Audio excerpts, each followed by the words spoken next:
Assalamualaikum warahmatullahi wabarakatuh. Selamat datang di Tenda Misteri.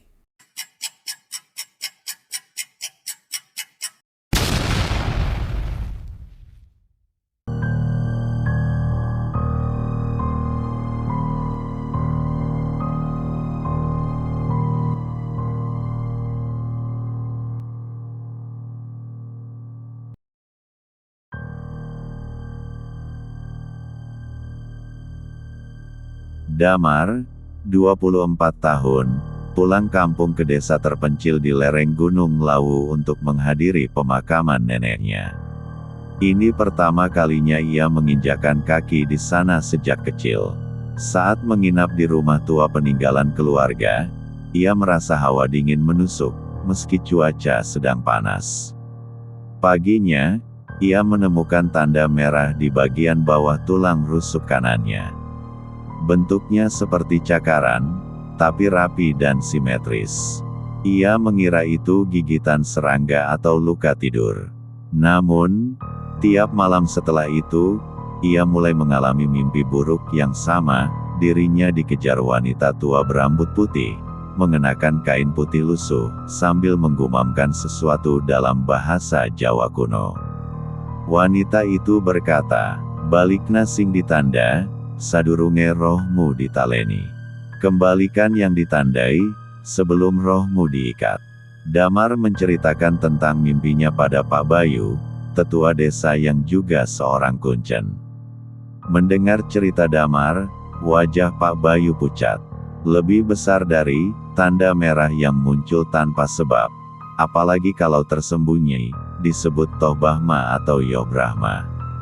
Itu bukan luka, itu cap dari makhluk yang menandai tubuhmu sebagai wadah baru. Pak Bayu menjelaskan bahwa nenek Damar pernah melakukan perjanjian dengan makhluk penjaga Gunung Lawu agar keturunannya selamat dari penyakit keturunan. Perjanjiannya adalah, setiap generasi ketiga akan ditandai, dan ketika tanda itu muncul, artinya waktunya membayar telah tiba.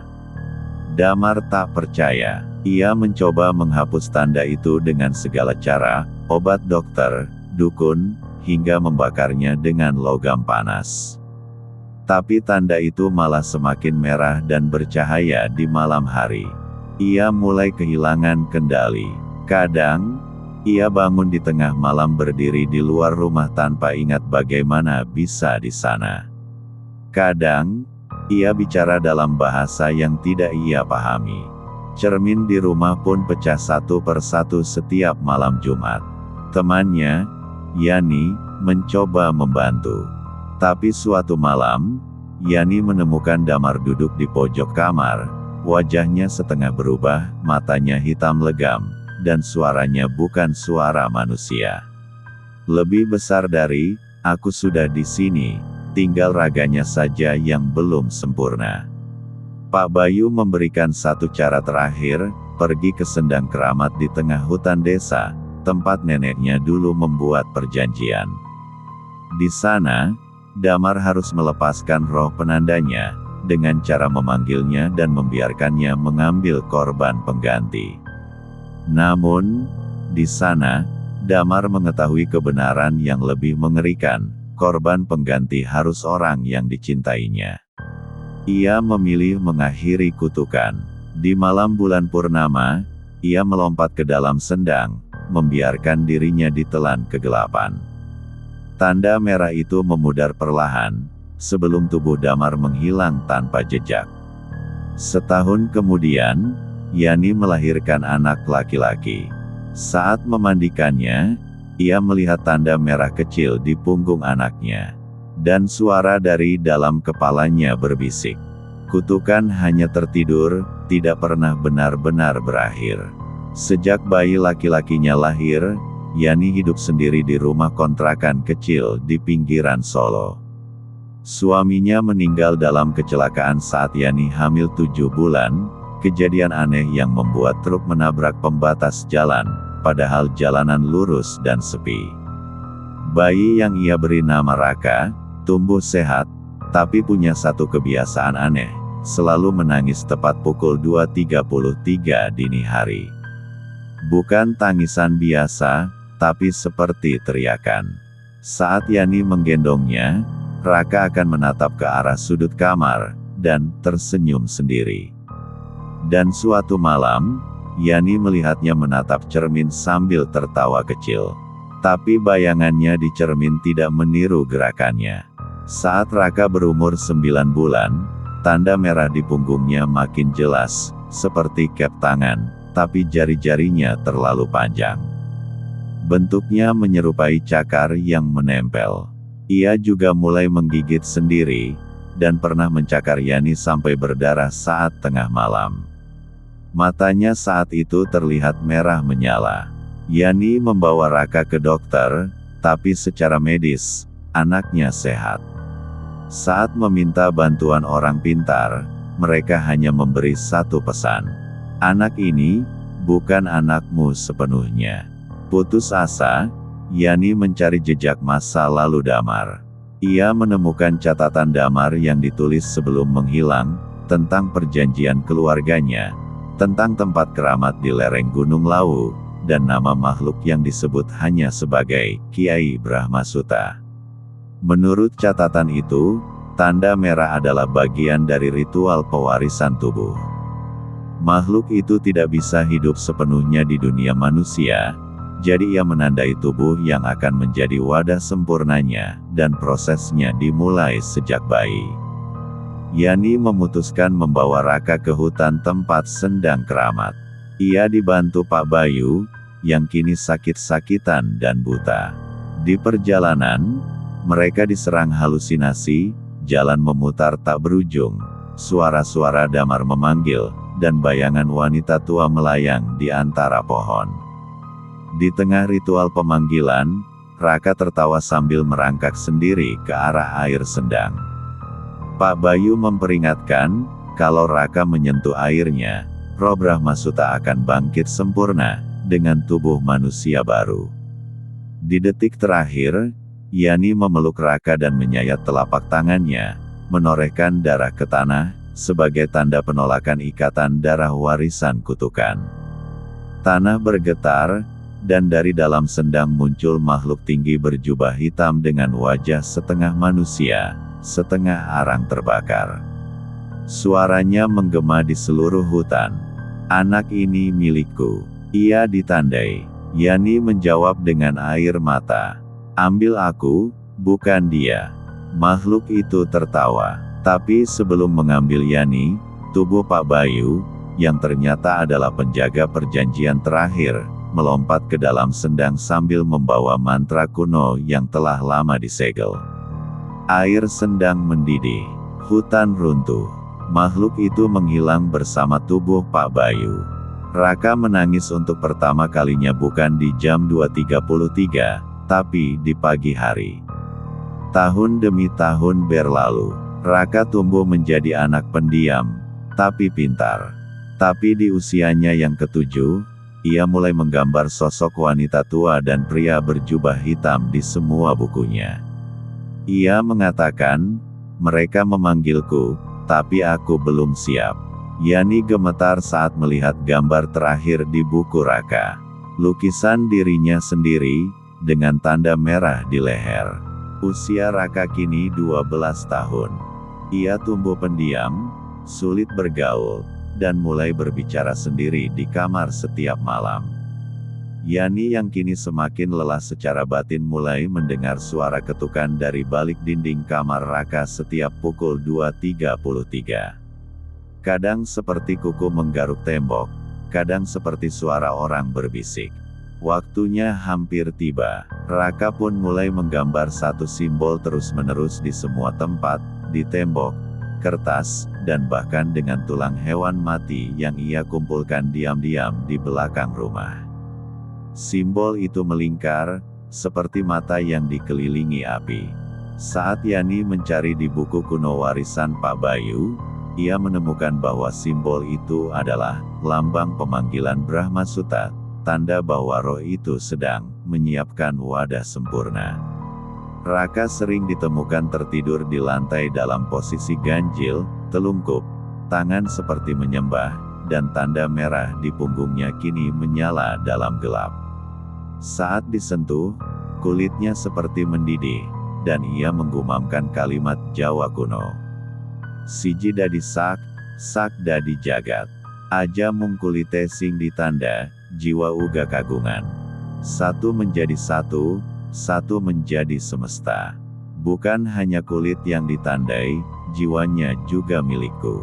Saat Yani mencoba membakar semua simbol dan gambar Raka, ia terbakar sendiri, seperti ditolak oleh kekuatan yang melindungi lambang itu. Tangannya melepuh, dan ia tak bisa lagi tidur karena selalu bermimpi tentang dirinya sendiri dikurung dalam cermin, berteriak, tapi suaranya tak terdengar. Puncaknya terjadi di malam gerhana bulan total. Raka menghilang dari rumah. Warga melihatnya berjalan menuju kebun belakang, hanya mengenakan kain lusuh, seperti dalam trans. Di tanah lapang yang dulunya bekas pohon keramat desa, dia menggambar lingkaran darah, lalu berlutut dan mulai berbicara dengan suara yang bukan miliknya. Suara itu dalam, bergema, dan mengerikan. Brahmasuta mbutuhake ragamu. Wong kang ora percaya bakal digoreng uripe. Brahmasuta butuh ragamu. Mereka yang tak percaya akan digoreng hidup-hidup. Tanah di tengah lingkaran terbelah. Bau daging busuk dan belerang menyeruak. Dari dalamnya, muncul sosok raksasa hitam berkulit arang, mata kosong, dan tangan merah menyala seperti bara api. Saat warga mencoba mendekat, tubuh mereka membusuk seketika. Salah satu warga meledak seperti boneka isi darah. Yang masih hidup mulai tertawa keras, lalu bunuh diri. Yani menemukan anaknya berdiri di atas bukit kecil, menatap desa yang kini penuh asap. Saat ia memanggil, "Raka, nak, ayo pulang." Anak itu menoleh. Matanya hitam legam. Senyumnya bukan senyum anak-anak. "Ibuku sudah lama mati. Kau cuma daging pelindung." Dan ia berjalan ke arah hutan, perlahan, meninggalkan jejak tanda merah membara di tanah tempat ia berpijak. Langkah-langkah itu menyebar ke arah desa lain, ke arah kota. Setahun setelah peristiwa itu, berita tentang wabah kegilaan massal menyerang kota-kota kecil di sekitar Solo. Korban ditemukan dengan tubuh penuh bekas cakaran merah, mata kosong, dan kata terakhir yang mereka ucapkan, "Aku dipanggil, aku milik Brahmasuta." Yani dirawat di RSJ. Ia terus menulis satu kalimat di dinding kamarnya dengan darah menstruasinya sendiri. "Kutukan itu bukan milik keluarga kami lagi. Sekarang milik dunia." 2 tahun setelah hilangnya Raka, kota-kota kecil di Pulau Jawa mulai dilanda fenomena aneh. Orang-orang berhenti bermimpi. Bayi-bayi lahir dengan bekas merah di punggung atau leher. Beberapa remaja ditemukan mati membusuk di kamarnya, tapi tubuhnya masih bergerak selama berjam-jam. Gunung-gunung seakan bernafas dan mengeluarkan suara lirih seperti mantra dari perut bumi. Dunia ilmiah tak bisa menjelaskan. Media mencoba menyembunyikan, tapi pesan-pesan menyebar lewat mimpi, lewat tulisan samar di cermin berembun, lewat suara anak-anak di tengah malam. Brahmasuta telah dibebaskan. Kini dia sedang mencari tahta. Di balik kekacauan itu, muncul sosok misterius, Ki Surowono, seorang kiai tua berusia lebih dari 100 tahun, hidup menyendiri di lereng Merapi. Ia dulunya bagian dari persekutuan penjaga segel Brahma, sebuah kelompok mistik kuno yang menyegel Brahmasuta di 7 titik urat bumi. Ia berkata kepada para peziarah, "Tanda merah adalah bukan kutukan. Ia adalah panggilan." Brahmasuta tak pernah ingin hanya satu wadah. Ia ingin semua tubuh manusia sebagai satu kerajaan, tubuh, darah, dan mimpi kalian. Ki Suro meyakini Raka kini bukan hanya wadah, tapi raja dari tubuh Brahmasuta, dan satu-satunya cara menghentikan kebangkitan total adalah dengan mengorbankan darah leluhur pertamanya, keturunan pertama dari garis neneknya. Masalahnya, Yani masih hidup. Beberapa orang dengan kemampuan spiritual dari berbagai daerah, seorang mantan pawang banjir dari Kalimantan, pendeta tua dari Flores, seorang santri indigo dari Madura, bergabung dalam misi mencari Yani yang hilang dari RSJ. Mereka menyebutnya tumbal asal. Mereka mengikuti jejak darah, simbol, dan petunjuk mimpi kolektif yang mengarah ke Goa Brahmadara, tempat dulu Nenek Damar melakukan perjanjian pertamanya. Tapi jalan ke sana bukan fisik, melainkan harus melalui dunia antara, dimensi limbo, tempat arwah ditandai ditahan. Di sana mereka melihat pemandangan mengerikan. Anak-anak tanpa mata bermain di pohon gantung. Manusia berkepala sapi membaca kitab dari daging. Suara Brahmasuta menyelinap ke dalam kepala mereka, menawarkan kekuatan, hidup abadi, dan kebebasan dari rasa sakit. Serahkan dia, dan kalian akan hidup selamanya tanpa kematian. Mereka menemukan Yani dalam kondisi setengah sadar, duduk di kursi batu, mulutnya dijahit benang emas. Setiap malam, tubuhnya berubah, kadang seperti ular, kadang seperti akar membelit. Untuk menyelamatkannya, mereka harus membatalkan kontrak leluhur. Dan itu berarti memanggil roh Nenek Damar, dalam bentuk aslinya, wanita tanda merah. Makhluk itu muncul, berambut api, mata hitam, dan tubuh seperti terbungkus kain kafan basah. Ia berteriak, "Satu tubuh untuk sejuta darah." Brahmasuta takkan berhenti. Terjadi pertempuran supranatural, antara para penjaga segel, roh pengorbanan, dan bayangan Raka yang kini menjadi wujud Brahmasuta. Dimensi itu pecah. Goa Brahmadara runtuh. Dalam detik terakhir, Yani membuka mulutnya yang dijahit. Ia mengucapkan satu mantra, "Baleni kabeh saka awal, balek naroh, tampo wadah." Kembalikan semuanya ke asal, pulangkan roh tanpa tubuh. Ledakan cahaya merah memenuhi langit.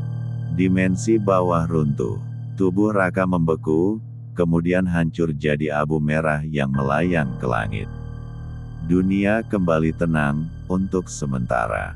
10 tahun kemudian, di sebuah desa di Papua, seorang bayi lahir dengan 2 tanda merah kecil, satu di tengkuk, satu di dada. Saat ia menangis pertama kali, langit mendung. Suara petir terdengar seperti tawa dalam bahasa yang tak dimengerti manusia. Dan di dalam gua tersembunyi, bayangan Brahmasuta membisik, "Kalian pikir aku dikalahkan? Padahal aku hanya belajar, bagaimana lahir sebagai Tuhan." Langit tak lagi biru. Awan merah pekat menggantung seperti luka yang belum sembuh.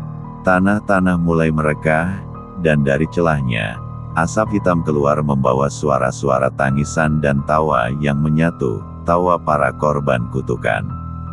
Raka, atau Brahmasuta, telah membentuk tubuh sempurnanya.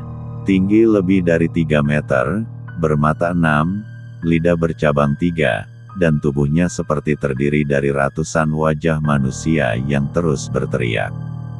Di punggungnya, tanda merah membara, berdenyut seperti jantung. Ia membangun gerbang darah di tengah bekas desa tempat Yani dulu tinggal. Gerbang itu bukan dari batu atau besi, tapi dari tulang dan daging manusia yang masih hidup, yang ditandai dan dikutuk. Gerbang ini adalah jalan bagi ribuan roh pengikut Brahmasuta dari alam gelap, makhluk-makhluk tanpa tubuh yang kelaparan akan daging dan jiwa manusia. Kisurowono, yang tubuhnya nyaris hancur, memanggil 7 penjaga segel Nusantara. Mereka adalah Mbah Jagat dari Tengger, ahli pemutus kontrak leluhur; Nyi Lawang dari Banyumas, pengendali roh air dan cermin; Romo Baskara dari Gunung Kawi, pelantun mantra pamungkas; Santri Rangga, anak indigo Madura yang melihat dua alam sekaligus. Tabib tua dari Sumedang, pembaca tulang manusia. Loropati, kembar dari Bali yang bisa menyerap kutukan. Dan Yani sendiri, yang kini membawa darah asli Brahmasuta. Mereka membentuk lingkaran pemutus, ritual tertua dari kitab Darmaning Jagat, satu-satunya cara menutup gerbang darah dan mengurung Brahmasuta untuk selamanya. Pertarungan terjadi di dalam dan luar alam sadar. Tubuh-tubuh penjaga bertarung melawan makhluk tanpa kulit, manusia bertanduk, dan anak-anak bertanda merah yang kerasukan. Tapi yang paling mengerikan adalah ketika Raka muncul dengan wajah masa kecilnya, memanggil Yani. "Bu, peluk aku kedinginan." Yani terpaku, air matanya jatuh. Tapi ia tahu, itu bukan anaknya. Dengan hati hancur, ia mencabut tulang rusuknya sendiri, lalu menancapkannya ke tanah sebagai paku pengorbanan. Ia berteriak, "Aku serahkan darahku. Biarkan kutukan berhenti di aku, jangan jadikan dunia ini neraka." Tanah berguncang, langit robek, wajah-wajah di tubuh Brahmasuta meleleh dan menangis. Kisuro membakar kitab terakhir, dan Romo Baskara mengorbankan jiwanya sendiri untuk menutup mantra penutup. Brahmasuta menjerit, tubuhnya pecah berkeping-keping, dan gerbang darah meledak dalam cahaya merah menyilaukan. Semua yang terlibat dalam ritual itu tidak pernah ditemukan lagi. Hanya tanah gosong berbentuk lingkaran sempurna di tengah reruntuhan desa. Yani hilang. Tapi sebelum menghilang, dia meninggalkan satu surat di atas batu hitam. Kutukan tidak pernah hilang. Ia hanya tertidur, sampai manusia kembali tamak, dan darah kembali ditandai. Dunia seolah tenang kembali. Bayi-bayi lahir normal. Tidak ada tanda merah lagi. Tapi di sebuah museum di Yogyakarta, seorang mahasiswa jurusan antropologi membuka peti artefak kuno dari Gunung Lawu. Ia menemukan kain kafan dengan simbol merah samar, dan tertulis di bawahnya, Raka. Dan saat ia menyentuh kain itu, tangannya tiba-tiba berdarah. Bekas merah muncul di lehernya. Dan suara dari balik tengkuknya berbisik, "Satu tubuh telah tidur, satu tubuh telah bangkit."